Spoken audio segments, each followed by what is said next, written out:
Now that the green is completely dry, we're going to go in with our first brown base coat, and for that we'll be using the Anita's Earth Brown.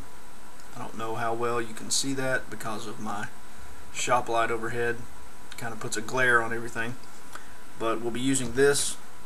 The reason I'm using Earth Brown instead of regular brown is it dries a little darker, as opposed to, say, this Craft Smart, just a regular brown. Maybe using some of that in the latter stages, but for now we're just going to be using this. I've already mixed some up, and we will get to painting. So I'm going to be applying this the same way as I did the green. It doesn't really matter how thick you put it on, it will dry flat. So feel free to slap it on there.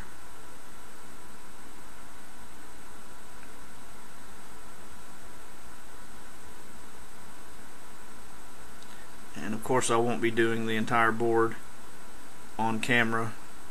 I'm just going to do a few passes here to show you how I'm evening up the greens. And when I say evening up, I'm just trying to knock off the hard edges where it was plopped down. There's another one of those technical words for you, plopped.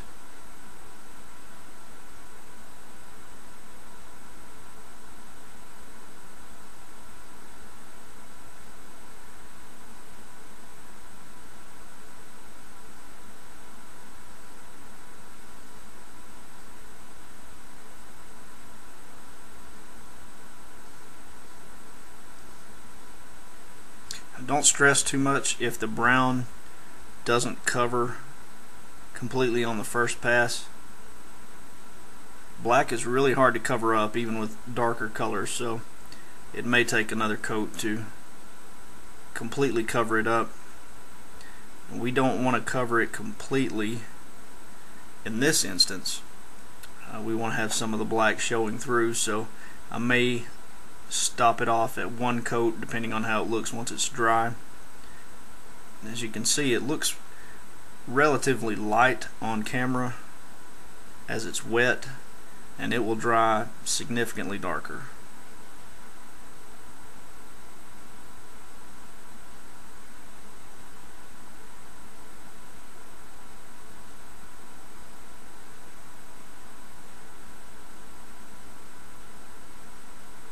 Of course, this is not the right size brush to be using for the big areas. I'll be using the larger brush for that.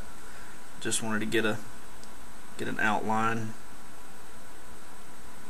Try and knock off the hard edges of the greens.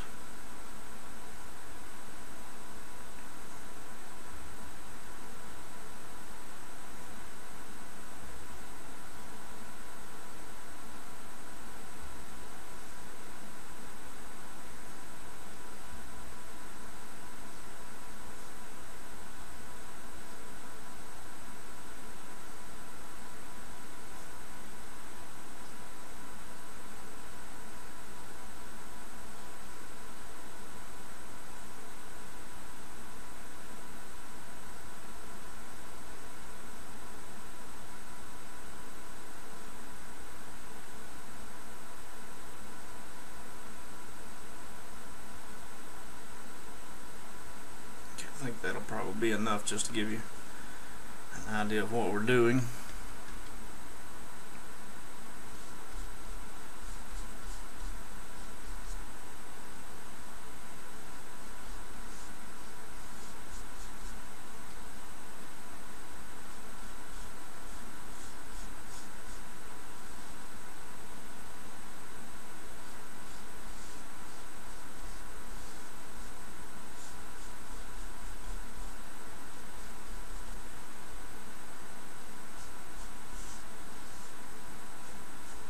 Wow, I really just can't think of anything to say.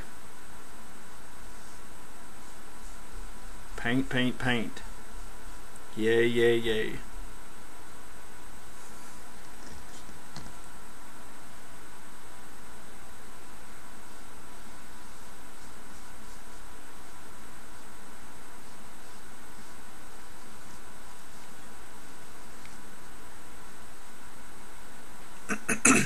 If you feel confident enough to use a larger brush to do your edging with, by all means save yourself some time, and you don't have to outline. Just use your large brush for the entire thing.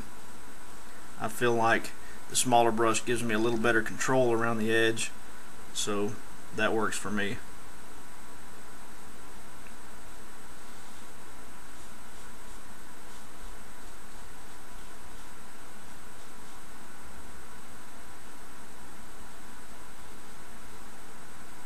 Alright, now that the first base coat is dry, I'll be going in with this Apple Barrel Nutmeg Brown, and I'll be dry brushing this on.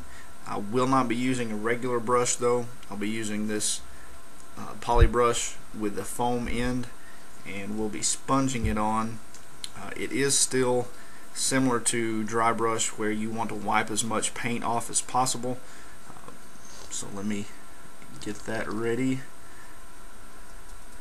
Just going to get a little bit on the end of the brush, and I have sponged off the excess to where it is still like using a dry brush, and then I'm just going to sponge that on.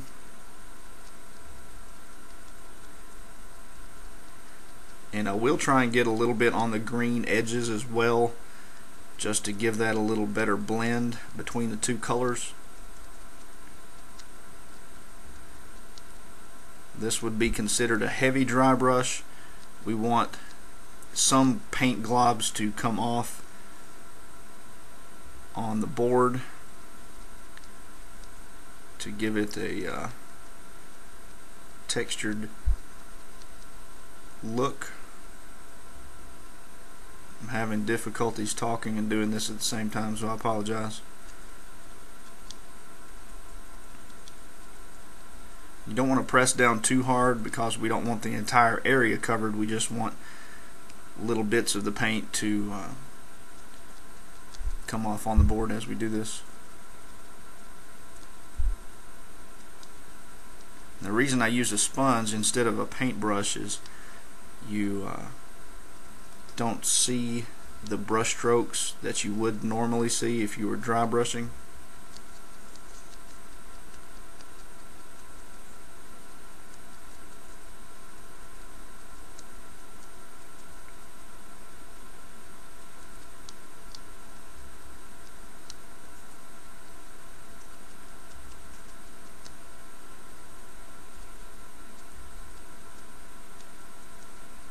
Again, try and get a little bit on the green areas. You don't want to completely cover it, of course, but alright. I'm just going to concentrate on this one area for now to show you the different layers that we're going to be doing.